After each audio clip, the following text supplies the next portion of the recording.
اعوذ باللہ من الشیطان الرجیم بسم اللہ الرحمن الرحیم ان للمتقین عند ربہم جنات النعیم۔ اس کے برعکس جو اب متقی بندے ہیں ان کے لیے ان کے رب کے پاس نعمت والے باغات ہیں۔ افنجعل المسلمین کالمجرمین، کیا ہم اپنے فرما برداروں کو مجرموں کے برابر کر دیں گے؟ یعنی اگر باعث بادل موت نہیں ہے تو پھر تو مجرم اور مسلم برابر ہو گئے۔ ایک نظم شاید آپ نے بھی پڑھی ہو، ڈیتھ دی لیولر، موت تو آ کر سب کو برابر کر دیتی ہے۔ چاہے کوئی محل میں رہتا تھا بہت اور وہ بڑے گدیلے نرم مخملی، اور خواہ کوئی چٹائی کے اوپر یا ننگی زمین کے اوپر کہیں سوتا تھا اینٹ اپنے سر کے نیچے رکھ کر، موت کے بعد تو سب کا ایک ہی حشر ہے، ڈیتھ دی لیولر۔ لیکن ڈیتھ دی لیولر اگر اخلاقی لیول پر بھی ہو تو بڑا ظلم ہے۔ افنجعل المسلمین کالمجرمین ما لکم کیف تحکمون، تمہیں کیا ہو گیا ہے؟ تمہاری مت ماری گئی ہے؟ کیسا حکم دے رہے ہو؟ کیسی رائے بنا رہے ہو؟ دنیا میں کوئی حکومت ہوتی ہے جو اپنے باغیوں کو اور وفاداروں کو برابر رکھے؟ افنجعل المسلمین کالمجرمین ما لکم کیف تحکمون ام لکم کتاب فیہ تدرسون، کیا تمہارے پاس کوئی کتاب ہے جس میں تم نے پڑھا ہو کہ کوئی آخرت و آخرت نہیں ہے؟ ان لکم فیہ لما تخیرون، کہ تمہیں آخرت میں وہ سب کچھ مل جائے گا جو تم پسند کرو گے۔ ام لکم ایمان علینا بالغہ، کیا تم نے ہم سے کوئی قسم لے رکھی ہے جو ہمارے اوپر پوری اترنے والی ہو الی یوم القیامہ، قیامت کے دن تک؟ ان لکم لما تحکمون، کہ تمہیں وہ سب کچھ مل جائے گا جو تم چاہو گے۔ سلہم ایہم بذالک زعیم، اے نبی ذرا ان سے پوچھئے کہ کون ہے کہ جو اس کا ذمہ لیتا ہو۔ ام لہم شرکاء، کیا ان کے کوئی شریک ہے جو وہاں بچا لیں گے؟ فلیاتوا بشرکائہم ان کانوا صادقین، تو لائیں اپنے شریکوں کے اگر سچے ہیں۔ یوم یکشف عن ساق ویدعون الی السجود، جس دن کے پنڈلی کھولی جائے گی۔ آیات متشابہات، کوئی شان ہے میدان حشر کا، کوئی مرحلہ ہے جس میں اللہ کی کوئی تجلی ہے خاص جو ظاہر کی جائے گی، اور وہ بھی ایک چھلنی ہے لگانے کے لیے۔ جو دنیا میں صاحب ایمان تھے، نمازیں پڑھتے تھے، سجدے کرتے تھے، وہ فوراً اس تجلی کو دیکھتے ہی سجدے میں گر جائیں گے، اور جو دنیا میں اکڑے رہتے تھے ان کی گردنیں اکڑی رہتی تھی، سجدے نہیں کرتے تھے، وہ چاہیں گے سجدہ کرنا کر نہیں سکیں گے، چھلنی لگ جائے گی۔ اب وہ تجلی کون سی؟ اللہ کی یکشف عن ساق، اللہ کی پنڈلی کھولی جائے گی، واللہ عالم۔ وَيُدْعَوْنَ إِلَى السُّجُودِ، اور پکارا جائے گا سجدہ کرو اللہ کو، فَلَا يَسْتَطِيعُونَ، یہ سجدہ نہیں کر سکیں گے۔ خاشعۃ ابصارہم، ان کی نگاہیں زمین میں گڑی رہ جائیں گی۔ ترہقہم ذلہ، ان کے چہروں پر سیاہی پھیل جائے گی۔ وَقَدْ كَانُوا يُدْعَوْنَ إِلَى السُّجُودِ وَهُمْ سَالِمُونَ، ان کو پکارا جاتا تھا سجدہ کرنے کے لیے اللہ کے سامنے جبکہ یہ ثابت و سالم تھے، صحیح تھے، اس وقت یہ سجدہ نہیں کرتے تھے۔ آج کرنا چاہیں گے تو کرنے نہیں دیا جائے گا۔ فَذَرْنِي، اب یہ انداز دیکھ لی جو میں نے کہا تھا شروع کی صورتوں میں، تو اے نبی چھوڑیے مجھے، وَمَن يُكَذِّبُ بِهَذَا الْحَدِيثِ، جو اس قرآن کا اور جو آپ وہی پیش کر رہے ہیں جس کی تکذیب کر رہے ہیں، ذرا چھوڑیے مجھے اور ان کو، میں ان سے نبٹ لوں گا۔ ان کے بارے میں آپ زیادہ تشویش میں مبتلا نہ ہوں، ان کی باتوں سے زیادہ اثر نہ لیں، دلگیر نہ ہوں، دل گرفتہ نہ ہوں، رنجیدہ نہ ہوں۔ ذرنی ومن یکذب بہذا الحدیث سنستدرجہم من حیث لا یعلمون، ہم انہیں سہج سہج رفتہ رفتہ لے آئیں گے جہاں سے کہ انہیں گمان بھی نہیں ہوگا۔ یہ کیا استدراج کہلاتا ہے؟ یہ علماء کی زبان میں یہ جب چونکہ اصطلاحات جب گفتگو ہوتی ہے، مولانا حسین احمد مدنی رحمۃ اللہ علیہ نے قیام پاکستان کے بارے میں یہ الفاظ استعمال کیے تھے، ہو سکتا ہے یہ استدراج ہو۔ استدراج کیا ہوتا ہے کہ کوئی شخص غلط کار ہے، غلط راستے پر جا رہا ہے، اور کوئی اس کو اللہ تعالیٰ اور نواز دیتا ہے، وہ سمجھتا ہے میں تو بڑا کامیاب ہوں، پھر اور اپنی غلطی کے اندر بڑھتا چلا جا رہا ہے، بڑھتا چلا جا رہا ہے، بڑھتا چلا جا رہا ہے، پھر ایک ہی جھٹکا ہوتا ہے اور اللہ کام ختم کرتا ہے۔ استدراج ہے درجہ درجہ، درجہ بدرجہ، اور اس کی رسی ڈھیل دے کر، اور اسے دنیا میں کامیابیاں دے کر، تاکہ اور خوب سے باطن پورا ظاہر ہو جائے اور وہ شدید سے شدید تر عذاب کا مستحق بن جائے، وہ استدراج ہے۔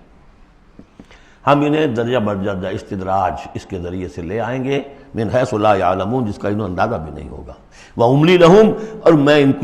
ان کو ڈھیل دوں گا، مہلت دوں گا۔ ان کیدی متین، میری تجویز، میری چال بہت مضبوط ہے۔ جیسے میں نے بارہا مثال دی ہے کہ اگر مچھلی کے حلق میں کانٹا پھنس گیا تو اب وہ شکاری ڈھیل دے رہا ہے، جائے گی کہاں؟ کانٹا تو لگا ہوا ہے۔ اسی طریقے سے املی لہم ان قیدی متین، اس کو میں چونکہ کہہ بیٹھا ہوں اس کو تو میں زیادہ بیان کر دوں آپ سے کہ اصل میں 1946 میں مولانا مدنی رحمۃ اللہ علیہ چونکہ رمضان مبارک ہمیشہ کرتے تھے سلہٹ میں، سن 46 کے رمضان میں انہوں نے کہہ دیا تھا کہ ملأ اعلیٰ میں پاکستان کے قیام کا فیصلہ ہو چکا ہے، اس لیے کہ وہ ہم لیلۃ القدر کے اندر فیہا یفرق کل امر حکیم، تمام معاملات طے ہو جاتے، 1 سال پہلے طے ہو چکا ہے، اگلی سال کے لیلۃ القدر میں پاکستان قائم ہو گیا۔ لیکن ظاہر بات ہے کہ مولانا مدنی قیام پاکستان کے مخالف تھے، تو اب ان کے کچھ عقیدت مندوں نے کہا کہ اگر یہ بات ملأ اعلیٰ کا یہ فیصلہ اگر آپ پر منکشف ہو گیا ہے، کشف ہو گیا ہے آپ کو، تو ہم کیا کر رہے ہیں، ہم پھر مخالفت کیوں کر رہے ہیں؟ تو انہوں نے جواب میں یہ کہا تھا کہ یہ معاملہ ہے تکوینی، اللہ نے جو فیصلہ کیا کیوں کیا ہے یہ ہم نہیں جانتے، ہمیں دیکھنا ہے دنیا میں اپنے معاملات کو اپنی عقل سے کام لے کر، ان السمع والبصر والفؤاد کل اولئک کان عنہ مسئولا، ہمیں یہ دیکھنا ہے کہ مسلمانان ہند کے لیے کون سی تجویز بہتر ہے، صحیح تر ہے، اور ہمیں اس پر عمل کرنا ہے۔ تکوینی معاملہ ہے، ہو سکتا استدراج ہو کہ مسلمانوں میں سے کچھ لوگوں نے جو غلط روش اختیار کی ہے اللہ اور ڈھیل دے کر ان کے لیے کوئی بڑا عذاب لانے والا ہو،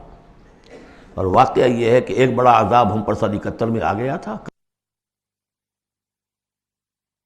لیکن کچھ پتہ نہیں دوسرا عذاب اب سر پر آیا کھڑا ہو، لیکن اس کا سبب میرے نزدیک قیام پاکستان نہیں ہے، بلکہ اس کے بعد کا جو ہم نے طرز عمل اختیار کیا وہ ہے۔ تو یہ استدراج کے حوالے سے میں نے یہ وضاحت کر دی۔ ام تسلہم اجرا فہم من مغرم مثقلون، یہ سورہ طور میں یہ آیتیں جو کہ تو آ چکی ہیں، اے نبی کیا آپ ان سے کوئی اجرت طلب کی ہے؟ آپ نے بل تو نہیں بہت بڑا دے دیا ان کو کہ میں نے اتنی تمہیں جو تبلیغ کی ہے تو یہ میرا بل ہے؟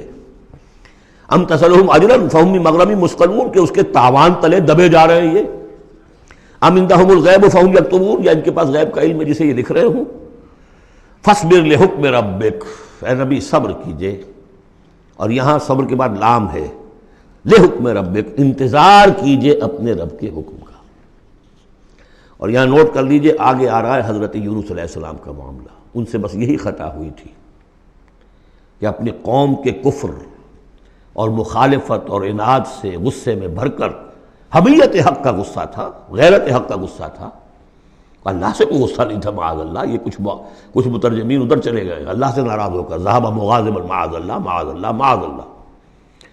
ان کی بد کرداری اور ان کی مخالفت سے بد دل ہو کر غصے میں بھر کر چلے گئے، انتظار نہیں کیا اللہ کے حکم کا۔ فاصبر لحکم ربک، اپنے رب کے حکم کا انتظار کیجئے، ولا تکن کصاحب الحوت، اور دیکھیے آپ اس مچھلی والے کی طرح نہ ہو جائیے گا، اذ نادا وہو مکظوم، جبکہ اس نے پکارا جبکہ وہ اپنے غم کو اپنے اندر ہی اندر پی رہا تھا، صدمے کو، اور جبکہ وہ اس مچھلی کے پیٹ میں لا الہ الا انت سبحانک انی کنت من الظالمین، میں نے ظلم کیا، میں زیادتی پر ہوں، لولا ان تدارکہ نعمت من ربہ لنبذ بالعراء وہو مذموم، اگر اس کا ہاتھ نہ پکڑ لیا ہوتا، نہ سنبھال لیا ہوتا اسے اس کے رب کے ایک انعام اور احسان نے، تو وہ تو پھینک ہی دیا گیا تھا چٹیل زمین پر مذمت زدہ۔ اس کو میں چاہتا تھا کہ آپ کو بتا دوں کہ اصل میں یہ علاقہ جو ہے بال بک کا علاقہ، اور وہ اس سے اوپر جو یہ عراق اور جو شمالی علاقہ ہے وہاں کہیں نینوا کا شہر ہے، وہاں یہ تھے، اور آج کل جو دجلہ اور فرات کا معاملہ ہے وہ تو چھوٹی ندیاں رہ گئی ہیں، اس وقت ہو سکتا ہے کہ وہ بہت بڑے دریا ہوں، اور وہاں سے وہ کشتی میں سوار ہو کر کہیں جا رہے تھے کہ کسی ویل مچھلی نے انہیں نگل لیا، اور یہ دریا گرتے ہیں اسی جو یہ گلف، پرشین گلف ہے یا گلف عربک گلف ہے، جو بھی آپ کہیں اسے الخلیج العربی یا پرشین گلف، اور وہاں سے ہو کر یہ مکران کے ساحل کے قریب تک وہ مچھلی لے آئی ہے، اور یہاں اس نے الٹ دیا اللہ کے حکم سے۔ تو وہ جو میں بتا چکا ہوں آپ کو احمد الدین مارہروی کے حوالے سے کہ ایگین یقطین کا درخت اللہ نے وہاں اگا دیا، وہ سارا کام وہ نعمت ہے، لولا ان تدارکہ نعمت من ربہ لنبذ بالعراء وہو مذموم فاجتباہ ربہ فجعلہ من الصالحین، تو اس کے رب نے پھر اس کو نواز دیا، پسند کر لیا، اور اسے پھر صالحین میں سے کر دیا۔ وہیں یکاد الذین کفروا، یہاں پر یہ نوٹ کر لیجئے کہ یونس ابن متی یہ جو ہے ان کے بارے میں حضور نے فرمایا مجھے ان پر بھی فضیلت مت دو، اور ہم جو ہیں وہ سارا جو ہے زور ہی اس پر صرف کر دیتے ہیں، وہ افضل ہیں،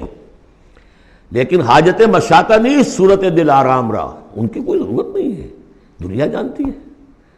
آج پوری دنیا مان رہی ہے۔ اگر مائیکل ہارٹ کہہ رہا ہے on top of the list a selection and gradation of the 100 most influential personalities of the world, human history, and putting Muhammad on top، تو جادو وہ جو چڑھ کر بولے گا خود بولے گا۔ إِن يَكَادُ الَّذِينَ كَفَرُوا لَيُزْلِقُونَكَ بِأَبْصَارِهِمْ لَمَّا سَمِعُوا الذِّكْرَ وَيَقُولُونَ إِنَّهُ لَمَجْنُونٌ۔ یہ سورت کا ابتدائی اور سورت کی انتہا یہاں پہ آ کر جڑ گئی ہے، اور یہ بھی سمجھ میں آ گیا نون سے کیوں شروع ہوا۔ یہ نون کہتے ہیں مچھلی کو، ذَنُّونِ الذَّهَبَ مُغَاضِبًا، مچھلی ہی کا معاملہ، حضرت مچھلی والے کی بات پر سورت ختم ہو رہی ہے۔ اور یہ لوگ تو تلے ہوئے اس پر ہے نبی صلی اللہ علیہ وسلم، لَيُزْلِقُونَكَ بِأَبْصَارِهِمْ کہ آپ کو وہ پھسلا دیں گے، آپ کے قدموں میں تزلزل پیدا کر دیں گے اپنی نگاہوں سے گھور کر۔ لما سمعوا الذکر، جب یہ سنتے ہیں، جب آپ اللہ کا کلام انہیں سناتے ہیں تو ایسے گھورتے ہیں۔